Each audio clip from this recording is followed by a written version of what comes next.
That's how it felt filming this series. We would be on these private ranches that were sometimes endless and these vast, amazing landscapes. But then we'd finally get to the main road and it would be like data center, Amazon warehouse, and then like whatever those great gas stations are with like all the great sandwiches. And then that's it. It's happening so fast that I hope this story does make people think about what we have to lose. It sounds cheesy, but I was driving, we shot part of the show at a place called Fort Foster. And I was driving there. I think swung by my parents' house in Tampa Palms beforehand. It was a split, which means we start in the afternoon, we finish in the middle of the night.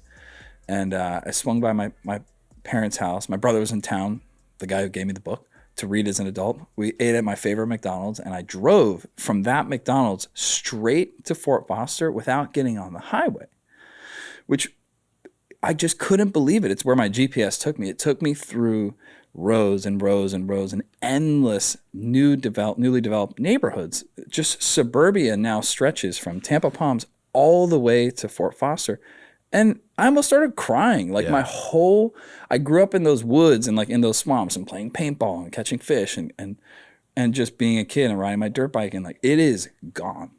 All of that area is gone to new development. And listen, I love suburbia.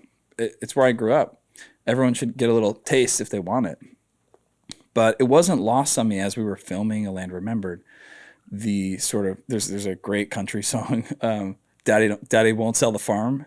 And it's like the eye of the urban storm is like this guy's farm surrounded by development. That's how it felt filming this series. We would be on these private ranches that were sometimes endless and these vast, amazing landscapes. But then we'd finally get to the main road and it would be like data center, Amazon warehouse. Wow. And then like whatever those great gas stations are with like all the great sandwiches and stuff. And then that's it. It's happening so fast that I hope this story does make people think about what we have to lose.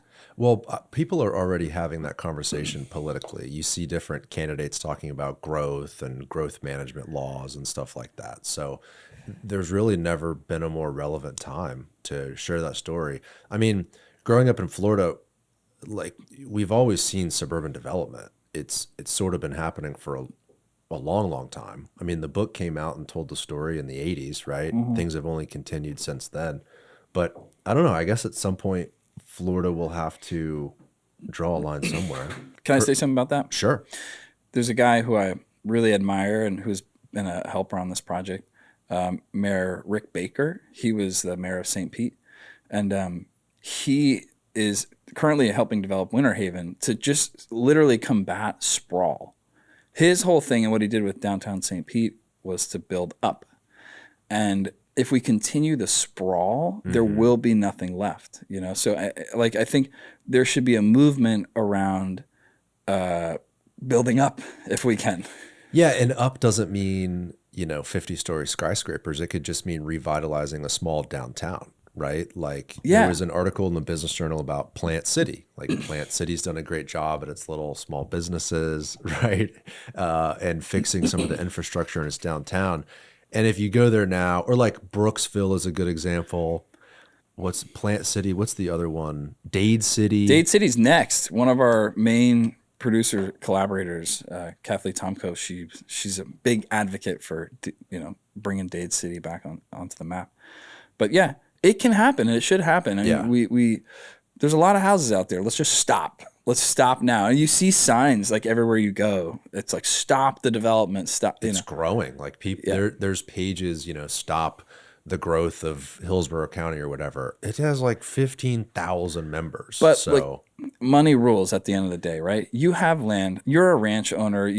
This has been passed on from generation to generation. You're getting taxed to hell every time somebody dies. Like, what options do you have? You could hit a button and cash out and. So there are people doing interesting things about this. Guy Arnie Bellini, who's also involved with A Land Remembered, he's working on ways to make land conservation profitable. And I won't speak to exactly what his plan, but I just think there are people out there and there are programs out there. Commissioner of Agriculture Wilton Simpson, has advocated and helped people get these these conservation easements, on their property. Am I saying it right? Conservation easement? Yeah. Yeah, where the government essentially buys the land, you keep it, you just can't develop it. There are the wetland credits. There's all these things that Florida's doing to try and stop it, slow it. So through the production of this show, you're having politicians and various different people that care about conservation actually meet with you and try to help not only tell the story, but create policy that helps with this sprawl issue we're talking about? Yeah, this is. I mean, Carlton Moore Jr., who's a collaborator on the project and a producer, helped create the Florida Wildlife Corridor. We were out shooting on Payne's Prairie, and we look over, and there was like a logo that says Florida Wildlife Corridor. And he's like, I remember when I came up with that logo on my computer or whatever. Wow, man. So I've really been surrounded by people who care a lot about saving Florida, and while that is I'd say main theme of the story of A Land Remembered, ultimately when you're making a TV show, it's about characters and drama and action. And got to get people to watch it, right? Yeah, and I got to say it's going to be epic. Hey guys, if you want to watch the full episode of this clip, click right here. Make sure to subscribe by clicking right here. Thank you for watching.